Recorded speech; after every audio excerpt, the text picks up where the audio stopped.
Hey everybody, welcome to Band Advice TV. So on this here interweb thingy, there's tons of videos out there on how to record an acoustic guitar. There's lots of stuff about paired condensers, ribbon mics, spaced miking with 3.1 ratio, XY position, blending, overhead, under the head, behind the head, so on. It's crazy. Look, I had to sell 2 liters of plasma just to afford this SM57, but that's okay. That's okay. There's a couple of cool recording and engineering tricks out there that'll help you get a great recorded sound of your acoustic guitar. I'm your host, Mark Allen V, and this is Tips, Tricks, Giggles, and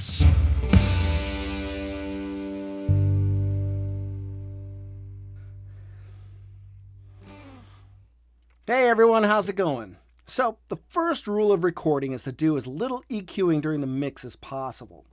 Well, I don't know if that's the first rule, but it's a rule. I'm pretty sure.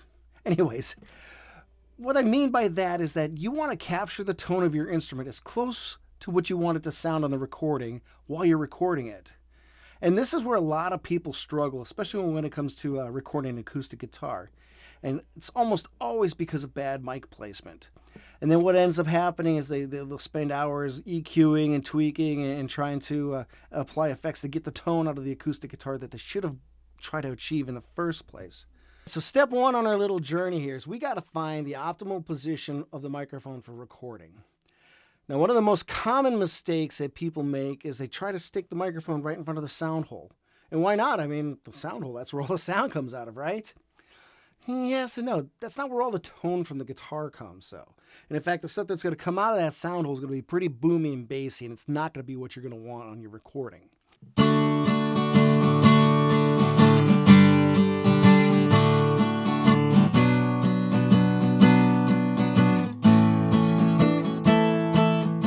So there are a lot of sites out there that recommend directing your microphone towards the 12th fret or somewhere right around where the neck meets the body on your guitar.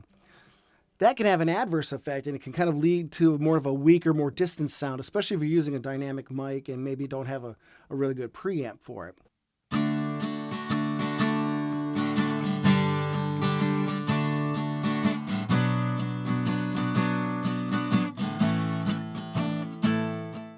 So really, the optimal single microphone position is kind of a hybrid between the two. So here's what I do. I start by positioning the microphone over the 12th fret, kind of towards the low E string. And then I rotate it to where it's kind of pointing towards the sound hole. And then once I have that in position, I put my headphones on and I just kind of move the guitar back and forth until I get that sweet spot, till I find that tone. And then I try to stay as still as possible as I'm recording.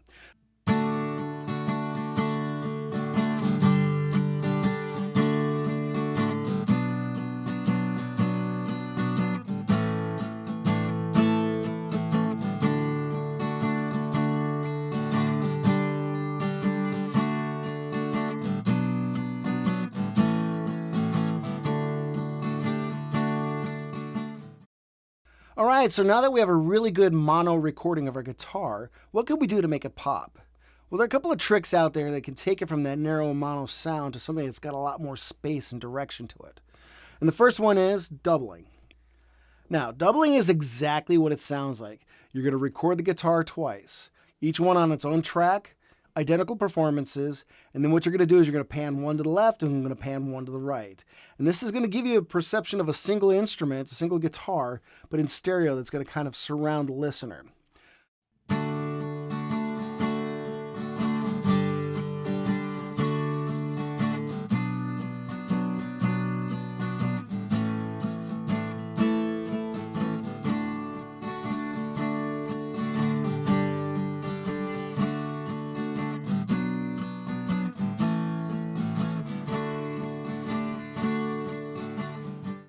Okay, so while you want the performances to be as identical as possible, don't sweat it if there's a couple notes that don't match up.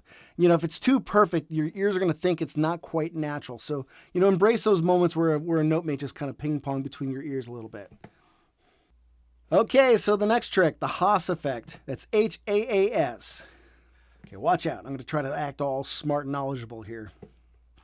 The Haas effect, also sometimes called the precedence effect, is a psychoacoustic phenomenon that causes a listener to perceive a space and direction of a sound when there's a slight delay between stereo channels. Hey, pretty impressive, huh?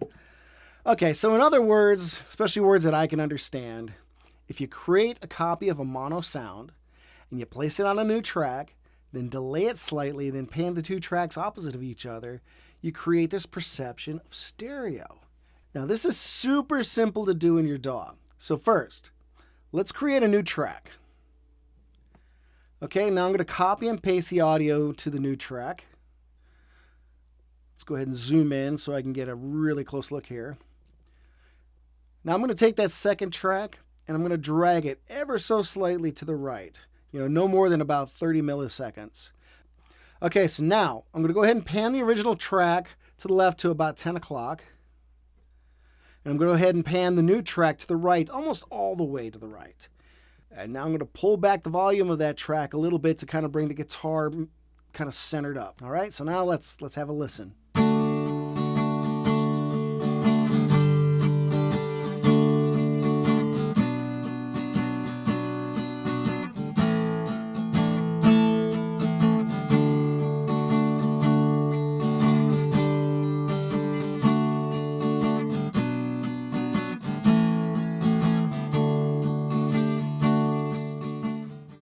Now, there's a lot of DAWs out there that have a stereo spreader plugin that pretty much do the same thing. They just put it into their algorithm.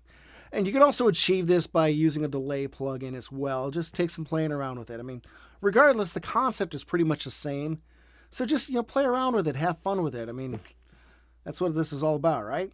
All right, so this last trick I'm going to show you involves a little device that every one of us has in our guitar case, but nobody wants to admit to it. It's called a capo.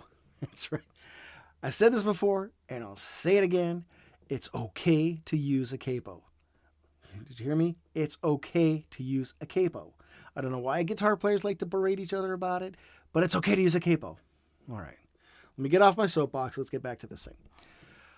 What we need to do first was we got to go ahead and transpose our chord chart so that you can go ahead and play this song capoed up 2 or 3 or 4 frets from the original position. So if you capoed on 2 originally, you want to go up 3 or 4. So be sure to go ahead and transpose your chords. And let's go ahead and record ourselves with the capoed version now.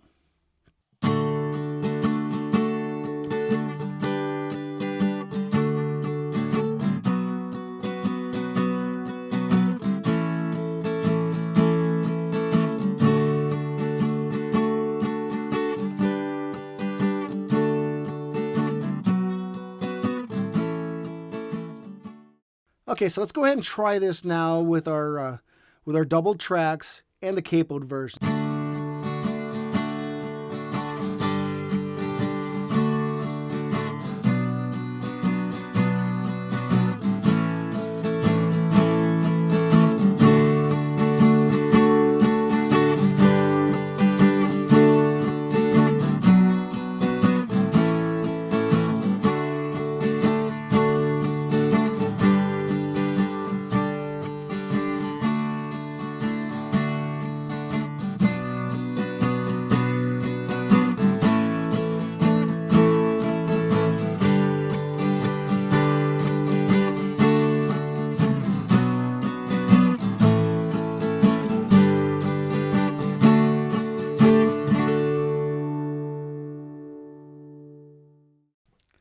All right, so there you go. Look, like anything else, the key to this is play around with it. Experiment. Play around with where the microphone is positioned. Play around with the Haas effect. Play around with the doubling. Try different capo positions on your guitar. Just experiment with it and try to come up with something that sounds really cool to you. Because, that's the beauty of home recording, right? The greatest expense that you have is your time, if not your only expense. So anyway, till next time, for Band Advice TV, I am Mark Allen V, and this is Tips, Tricks, Giggles, and Stuff.